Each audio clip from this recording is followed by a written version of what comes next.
Cocktails, your honest, no BS, non-salesy conversation about enterprise data management with tasty beverages in hand. I'm Tim Gasper, longtime product guy, customer guy at Data.World, joined by Juan. Hey, Tim, how are you doing? I'm Juan Cicada, Principal Scientist at Data.World, and as always, it is a pleasure to take a break, middle of the week, end of the day, and discuss data. And today we have a slight change of plans last minute. So we were supposed to have our guest, Samia Rahman, today, who is the Director of Enterprise Data Strategy and Governance at CGen. However, there was a last minute change conflict. She can't make it right now.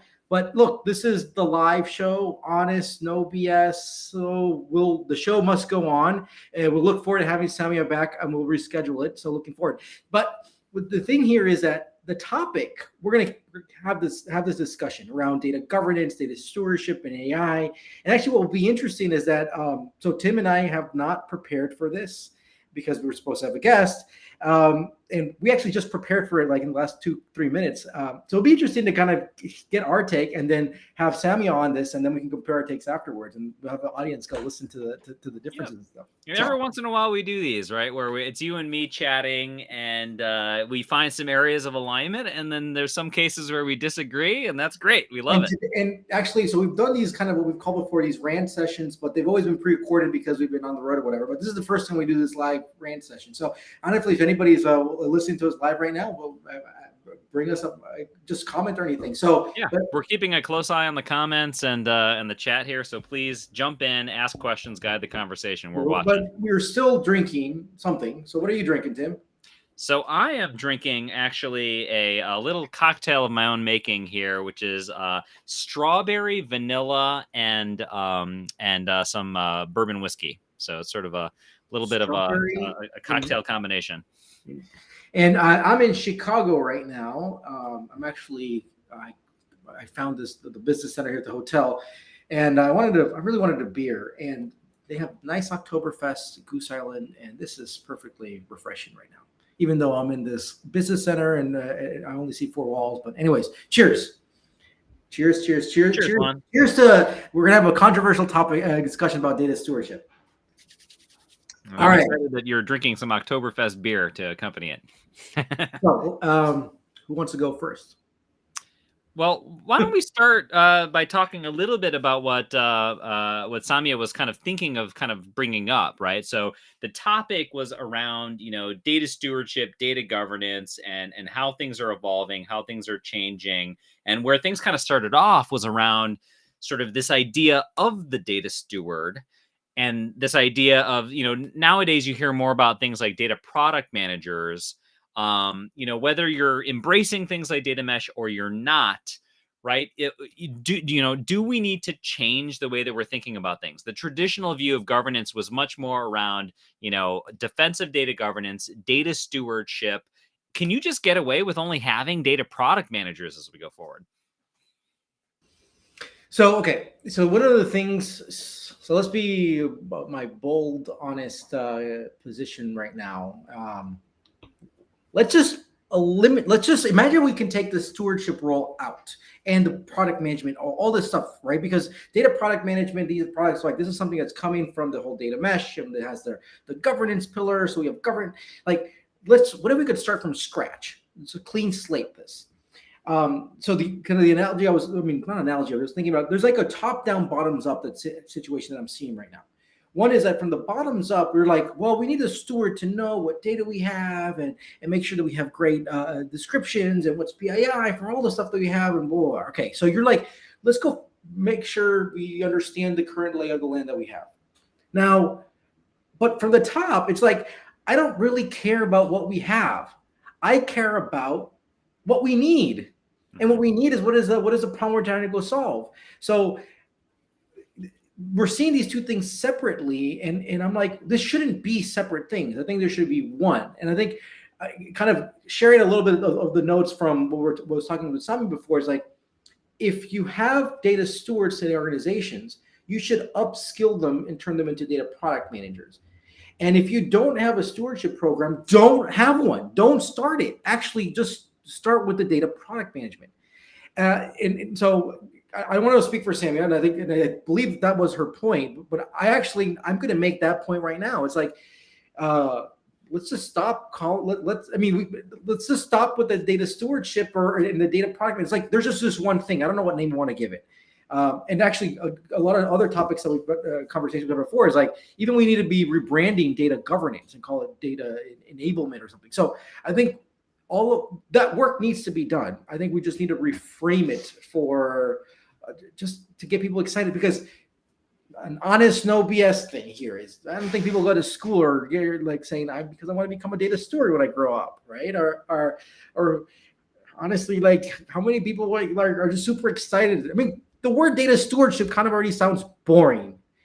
So how do we make this exciting, and what does this change? So, anyways, I'll shut up for now. You go. No, I think this is an interesting discussion point, right? Around, let's back up a little bit. What is a data steward and what are they supposed to be doing? Right. It's like, well, the data steward role was mostly born out of sort of the current conception of data governance, right? That you need people who take on some of the responsibility around data quality, around data security, around more effectively communicating about the meaning of and the usage of the data. And it is a little bit more traditionally defined as a little bit more of a library oriented function to kind of make sure that the data is properly organized, properly categorized, and properly taken care of. And if you're a financial institution, you have some even more rigid responsibilities. Broader organizations tend to have some looser responsibilities, right? So there's sort of this role around data stewards that has existed for a while now. I think it especially got accentuated during the late Regulation. 2000s. SOX compliance and things like that really kind of accelerated things around data stewardship. But it is a little more reactive. It is a little bit more coverage oriented, and it's a little more sort of, maintenance and documentation oriented, right? If that's going away, and I'm a big proponent of data product managers and kind of what they could do, more of a focus on value, building data products, building analytics products, like that, like coming from a software background, especially, it resonates very strongly with me.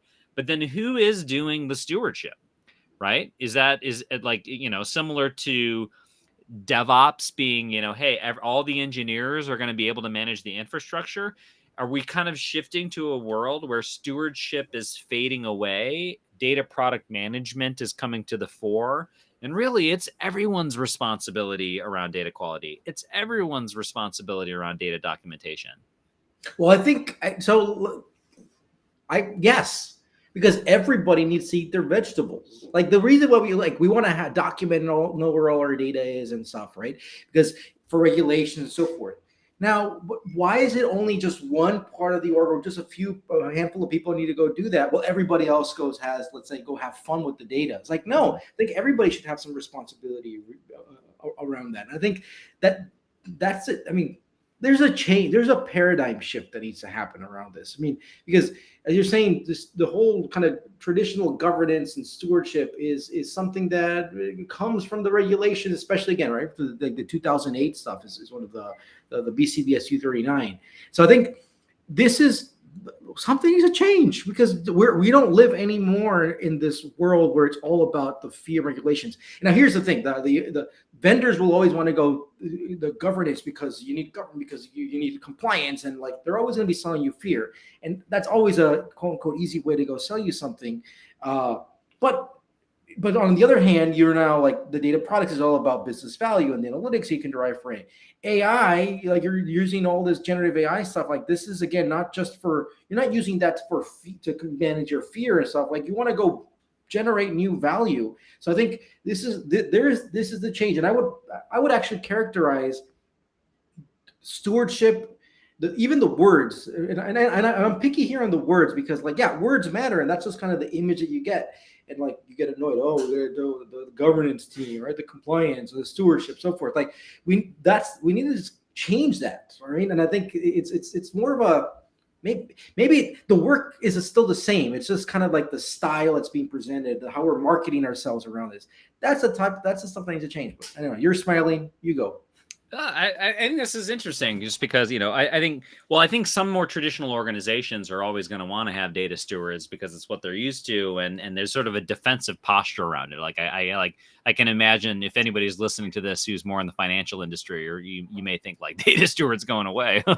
Yeah, that's not happening anytime soon. Right. But like, as we go forward, maybe those responsibilities are really established, right? And there's maybe lowercase d, lowercase s data stewardship that is a key set of responsibilities. But I do think that this idea that data product management is going to become more the center, more the focus, makes a lot of sense. And it especially starts making more sense as you think about how much data tools and analytics tools are democratizing, and how much just the chaos requires more of a product management mindset to build the right repeatable things, right? And then secondly, as AI is becoming more of a trend, I think John Cook in our episode last week made a really good point that like even a particular application around Chat GPT or an LLM, that might actually be a data product. And you should think of it as such. And more of these data products are actually going to be maybe a conversational agent and things like that. And that requires a different kind of a perspective, less of a stewardship perspective and more of a data product kind of perspective. So I think we are, and I'll acknowledge I'm picking a lot on this whole data stewardship right now. But if we zoom out, Mm, it goes to the umbrella of data governance. But at the end of the day, like, why are we doing this? mhm. Right? We want to, at the end, business value, three things, right? How are we making money? How are we saving money? And how are we mitigating risk, right? I think those are the three things that we think about. So it's it, at that's what should always be the focus. So people are like, well, you don't have the seat at the table. You're not. I'm not. I don't get all the resources I need, or right? Because you're not being able to communicate what is the value that you're producing. And I think having that governance and stewardship just separately, then they will, if they're doing it successfully, they shouldn't have an issue because they can say we're focusing on mitigating risk. But then you look at the strategic objectives of an organization, it's not like probably equally 30% or something. Like, yeah, we need to manage and mitigate risk, but we probably want to just do the minimum stuff. And let's be honest, you're talking about those large financial companies, like they probably have in their budgets the fines that they're going to pay for stuff anyways, right? So are they actually incentivized to go do, like, they're incentivized to do the minimal stuff that needs to be done, and they know if something's bad's going to happen and they have to go pay a fine, whatever, they'll have already the cost about how to go deal with those fines and how to do the PR, all those things. Uh, uh, so this is why my point is that we just need to have a paradigm shift about the way we think about this. And I also wonder, here's another honest no BS take, is this a generational thing? Like, people who were thinking about stewardship and governance in the mid 2000s and the 2000s, they're still in the leadership roles. That was 15 years ago. What's the next generation going to think? Well, the next generation wants to keep reinventing the wheel, right? So, Oh, okay. so I do think things are actually changing, though, and I do think that this idea of focusing on value, the offensive use cases around data, not just the defensive use cases, is important. But I guess one thing that I worry about is this, amongst all this excitement around data product management, we also can't forget data stewardship. It is an important responsibility. So I'm not saying that we can't forget it. Now, is it a person? I just think that the work just gets involved in different. It gets spread around. Now the issue there is like who's responsible for those types of for But yeah, those do tasks. data product managers do stewardship? I would think so. Okay. You don't seem convinced. Yeah, I guess it depends on the data product manager, right? I think this is maybe what we're grappling with as an industry, right? Is that like I think sometimes we hijack these terms a little bit. Yeah, we do. Yeah, We like do. data product manager, maybe in the strictest sense, is like there is literally a product manager who like works with a data team and is creating these data assets, right?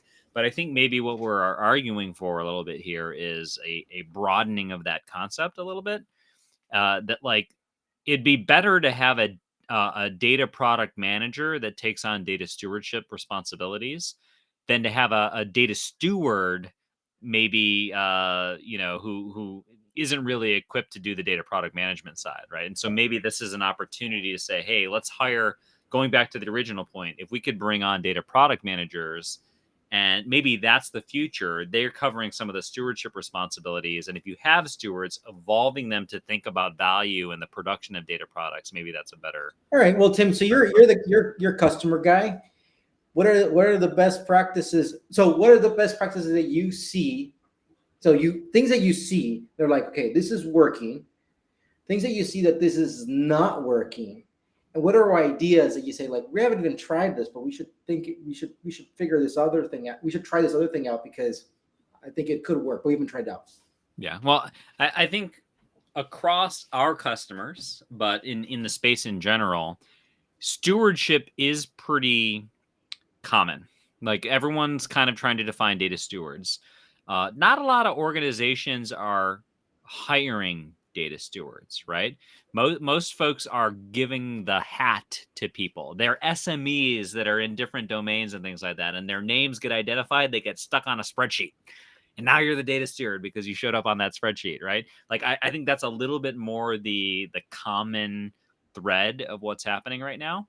And everyone is excited about data products, right? Everyone's talking about marketplace. We got to build this marketplace internally. We got to put our data products in there. People are seeing, data marketplace and data products as being a little bit separate and a little more of a curated experience versus sort of a broader catalog or a broader governance platform, even though a lot of times it's the same tool, right? But what we're not seeing across our customers, with some exceptions, right? There are some exceptions, like Indeed, for example, is one of our customers, right? And they're more advanced in this, right? But what we're not seeing across our customer base is a strong data product management kind of approach, right? They're talking about data products, but they're not talking about data product management. So it's still early on the data product manager. People are like enamored with it and talking about it and stuff, but there's no they don't actually know how to do it. There's work to be done, and folks want to know, like, what's the right way to do that. How do people end up becoming a data steward? I don't know. Is there anybody listening who was like, I went to college, and when I graduated, I was like, I want to be a data steward, and then got hired into a data steward. I mean, I know that, even within our customer base, we do have some people who are literally professional data stewards, right? But it's also combined with understanding in that industry, at minimum, right? Deep understanding in the industry and the use cases, and often also deep understanding of the data. So let's talk about that understanding thing for a moment. I've worked in the past with people who either have the title of data steward or they're doing the job of data steward, is because they actually understand the data, and the reason they understand the data is because they understand the business, they understand the people, they understand who's asking for this question and why it's important. And so typically it's been people who've been kind of around the organization for a while. And these are folks who I'd actually say that they enjoy their job. They're very successful at their job because they actually care. They care about the organization. They care about the business. They care about the problems they're trying to go solve. And they actually know that data can actually help, and they know what data, and they realize the value of the data. And then if the data is dirty, whatever, it's not going to help us. So there is this empathy. I mean, about just the organization itself. And I think that's a characteristic that I've seen. And so I wonder how much of like truly successful data stewardship and data products is really about, like, you actually care about the problem that you're solving, and it's just not just like another job. I don't know. I think caring is part of it. Caring is definitely part of it, but another part of it is also, kind of the dreaded P word, process, right? It's about putting process in place that lets you have predictability around the quality of the metadata and the quality of the information that you have. Like, for example, one of our customers, they've built stewardship directly into the data analytics workflow. So like as they're building dashboards, they're actually, making sure that as part of that process, that they're doing the stewardship and the documentation and the quality as part of that build process, right? So maybe to some degree they're doing data product management. They're not necessarily calling it that. It's stewardship in the data analytics workflow. So if you have a process, right, and it's a repeatable process that people are going through it, and you're seeing like that, it's probably a sign that you're doing some sort of, well, you're managing something right now. So you're probably on the route of doing data product management. Mm-hmm. So so okay. So now other topic to tie into this is how AI is changing things, and I think there's two ways. It's like now you have, what does data governance, data steward, data product management mean with respect to AI, and also how is AI affecting the jobs or the work of data steward, data governance, data product management, all that stuff. Right. I don't know. What are your thoughts? Well, I think one big thing, and maybe this feeds into the whole, well, maybe stewardship isn't really a job as much anymore. Maybe it's more of a set of responsibilities, and maybe the data product manager is more the job now, right? Is because of AI, we're able to shift a lot of manual tasks to more automated tasks. And so a lot of what traditional steward work is thought of as things like, well, I need to create the data dictionary for something, or I need to, help with the classification rules and things like that, right? That should be automated now. That is automated. A lot of that is automated now, right? And so that's starting to become, it's a job that was very unscalable is starting to become a lot more scalable now. Like just quickly, like GPT and all these large language models, like you think they'll generate all these descriptions for you, sufficient to the point that you're like, yeah, this is okay, I can go with it, or I can build off that. So that's one. And by the way, so you're only setting metadata stuff, so to these things. So I mean, that's people will have a concern about, others won't, and so it shouldn't be that big of a concern. That's one. Second, like detecting PII and PHI, all that stuff that you would have to have these machine learning models that look at the data. Like honestly, like just experiments that I've been doing, you just send the metadata, the tables and the columns, that stuff, and it's like it tells you this could probably happen. And guess what? It's probably right without even looking at it, right? So it's like you can get so much of this stuff already for quote unquote, for free. So I think this is truly accelerated. So I tell everybody in governance cataloging, like you need to be using these large language model technologies, these generative AI, because it is amazing how the productivity lift that you do. Now, this may be a concern too. Is like, well, that's the job I'm supposed to be doing. Well, guess what? No, not really, because that thing's already doing it for you.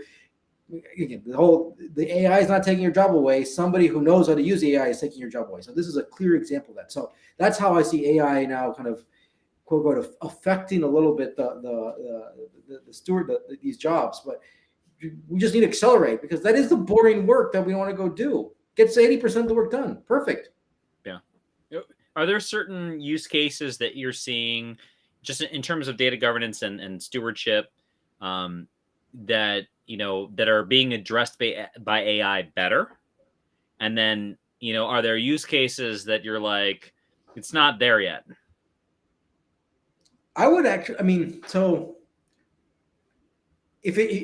I would say everything I have tested for all types of governance cataloging tasks, it's already doing better than I would imagine. So I think it's just got to start using it. Now, is it magic? And then like, no, if it gets 80% of the work done, but it gets 50, if it gets 20%, it's already better, right? So I think that's already a win on that stuff. Well, by the way, that's a little bit of a paradigm shift, because I do think sometimes people think of automation as like, well, it has to get 100% right. This is the thing, and I think that's the mindset we have to get out. Oh, look, it didn't generate the right thing. That's fine. It generated it correctly 80% of the time, 50% of the time. So it already saved you money. Now you only need to revise things. Perfect. Now you're now become a better analytical reviser of things, and not the one who's doing all this manual stuff, right? Mm-hmm. So I think that's the shift that's happening, and people get uncomfortable about it. But yeah, I mean that's where the world is going. So. Um, One thing that I've been experimenting and it just works. It works great. It's because it's a science and also an art. Is think about like data modeling. Hey, I can use like here is my database schema.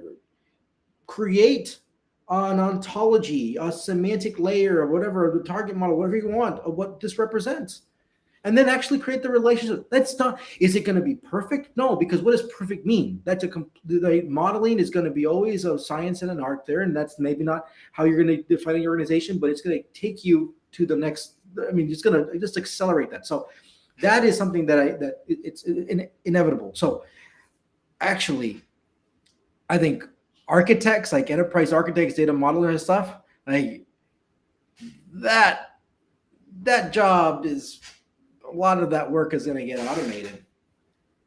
That's the one I see now. Not fully. I'm not saying that focus needs to the people who do that job need to be focusing so much more on connecting that to the end users, to the business, understanding that because you're going to get something out and it's not going to be perfect. It's not going to be correct. I mean, it's the model it's going to generate is going to be usable, but not for not probably for the thing you need to go do. But to make it from what you got to make it usable, that gap that just got so small right now, and I think that means that you can go do more things faster. People are going to be asking, can you add this data? Can you add this? We need to extend this. It's like, yes, we can now do more of this stuff faster. Like that's the focus it should be. Here, this conversation triggers something for me.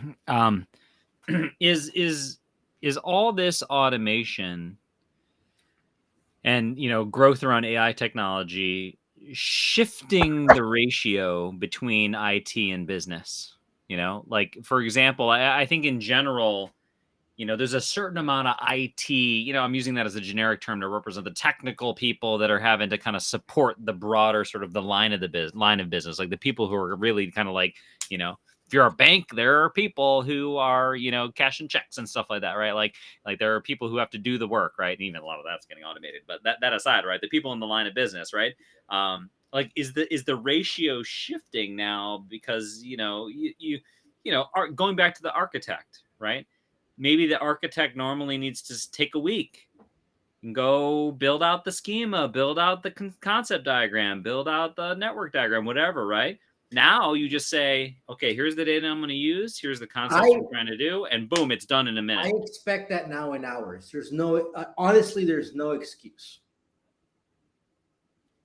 I mean, before we had a bunch of bank tellers. We still have bank tellers, not as many because we have ATMs. Right. By the way, just quick thing. I always want to say an ATM machine, but I forget. I remind myself. The M is machine, right? The M is a machine. Yeah. So yeah, I mean, this is the stuff. It's going to change. Architects aren't going away. They're not going to go away. They're just going to spend their time on doing more of the. I would consider this a fun stuff. And let's tie it back to what we're talking before about caring. Like, oh, you not to go take that model that you did and connect it to the business because you should care about the business. Empathy and curiosity. But now also we have to go see that the organizations, companies need to also care about their employees. So this is a two-way street here. And I always remember organizations, companies, they are just human endeavors, right? They're a group of people who get together because they want to accomplish a goal together, and we live in a capitalist world, we want to make money. So that's it. But at the end, this is a human endeavor. So humans, people, we're all part of this. We're in the center. Are there any other, I mean, obviously AI is a big trend, right? Is there anything else around stewardship and governance that it makes sense to call out as some mega trends that are changing here, right? Like one I'll call out is the regulatory environment. Oh, like, that one. Right? Like, I mean, obviously we've got some things that have been around for a long time, GDPR, CCPA. And then now we're going to have more regulations, right? There's the AI, all these and we're going to have new AI regulations, right? There's the one in Europe that is getting pretty close to being kind of rolled out, right? But also it's not just the enforcement of these, it's the fractured nature of so many regulations, right? Like, for example, one of our customers at Data.World is grappling with the Colorado Privacy Act, CPA, right? And needing to figure out how to make sure that they comply with that, right? That's just one state. There are 50 states, right? There's a Massachusetts privacy law. Do you know there's like a New York City privacy law just for the city of New York that they passed, right? So everyone wants to do business with New York City, then they've got to think about this privacy law, right? So there's these things that make it extremely fractured, and that's probably not going away anytime soon, right? And so, you know, not only do we have to act in compliance with these different sort of diverse environments, but it's kind of like too much for any one person to really handle. So it kind of actually ties back to our AI conversation that like AI has to help us here, or else we're just going to lose our minds. And it'll tie this back to our data product management and the stewardship. Is that, so who's responsible? I'm creating data products that are going to be used for analytics for that stuff. So who's responsible of who should know about all these acts and be responsible, be accountable for that this data product, the data in this product actually follows all the guidelines and the regulations for these things. Who's accountable for that? This data steward who's in a central board or whatever, the team that created that data product. That, I mean, this is the stuff that we need to start. I mean, you know, some of these are pretty severe fines and things like that. I mean, I mean, maybe it's delegated or things like that, but really the CEO is accountable. But then you're like, okay, so if we're gonna deliver data products that it's gonna have people data or whatever, right? That's gonna be used internally. Who needs to learn what these privacy, what these acts are? Who needs to be able to go map them back to the data? And like, I think these are the things that we need to start thinking about. And like, is it? I mean, again, like, does only one central org go do this, or do like everybody gets educated just because it's like you got to eat your vegetables, you got to do this stuff. Like, you just have to go do this, right? We all have to go through security training, right? We all like. I mean, I think I think this is something that there's like a shared responsibility, and I think this is the evolution, because eventually that's how we're going to go scale too. We can't just always relegate things to like, well, there's that stewardship governance order to do it, because otherwise, if they want to go do their job, they just kind of stop things. I'll just stop. No, and then it just takes too much time, and then we don't go. So that's true. That's true. Everybody goes through security training, right? So I'm sure everybody's starting to go through AI training now. Turn off your chat history with OpenAI, right? I wonder how many people actually realize that. Yeah.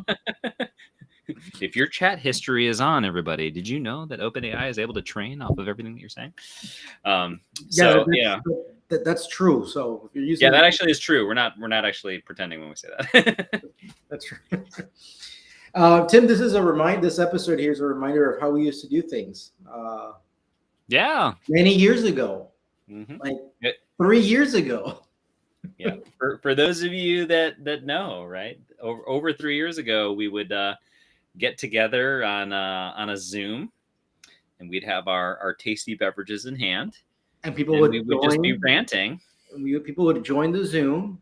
We would have probably, I don't know, between 10 and 40 people join a Zoom. They were all cameras off and muted. And we would talk for 30 minutes, and then we would stop the recording, and then we would just keep chatting with anybody else in the Zoom, like for another 30 minutes.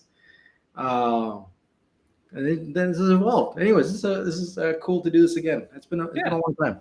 It is. And, it's been a pleasure. We love our guests. Our guests are always fun, but it's always fun to have a little rant and debate as well. Yeah, but it's been a pleasure doing the podcast with you on our 4th year, and what's your plan? We're just gonna keep doing this. We just keep having fun and let's just keep doing it. And for those who are listening, let us know what you want to hear more about. Right? And who you want to hear, guests. If you want to be a guest too, just reach out to us. I mean, we're like we're open. We want to be very diverse on all aspects about the show and everybody who we have on the topics and people, right, and where they're coming from. So that's yeah, just reach out. Any final what's your final takeaway? My final takeaway is data stewardship is important. It's not going away, but it's evolving because we need to focus on value, bringing value to the organization. And this idea around the data product manager, it's very interesting because it's more around how do we build repeatable value around our data. So I'm excited about that. I think this focus on data products is really important and valuable, and it's going to change. It's going to change how stewardship and data governance works as we go forward. So that's my biggest takeaway. What about you? So I agree with your takeaway, and actually I don't think we didn't disagree on anything. Well, I mean, I was being You were a little aggressive on stewardship. Yeah. Well, so I like data stewards. I can imagine I'm imagining a world where the words data steward and data governance are not the center anymore, but we have other words that we use that people get excited about, and we all care. That's what I'm close with. I think that's fair. I think we can get there. I do think this is we truly can do there. I mean, and it's not like, oh, it's over there, let's get there. No, we're already doing it. Yeah, I think there's like we just it goes back. I think we can see the future, right? I mean, I think data security doesn't go away. Like, so there's like data security and compliance, right? And then there's data enablement, which I think is the term we prefer. And there's data product management. And I think between those three parts of the triangle here, you have a pretty nice coverage. You never even have to say data governance if you don't want to. Exactly.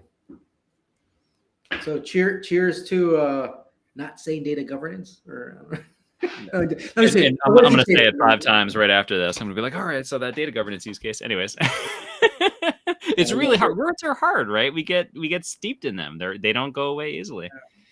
And yeah. Anyway, cheers on to many more wonderful episodes together. Yeah, and have care about your business so you care about more of your data. Cheers. Yep. Cheers.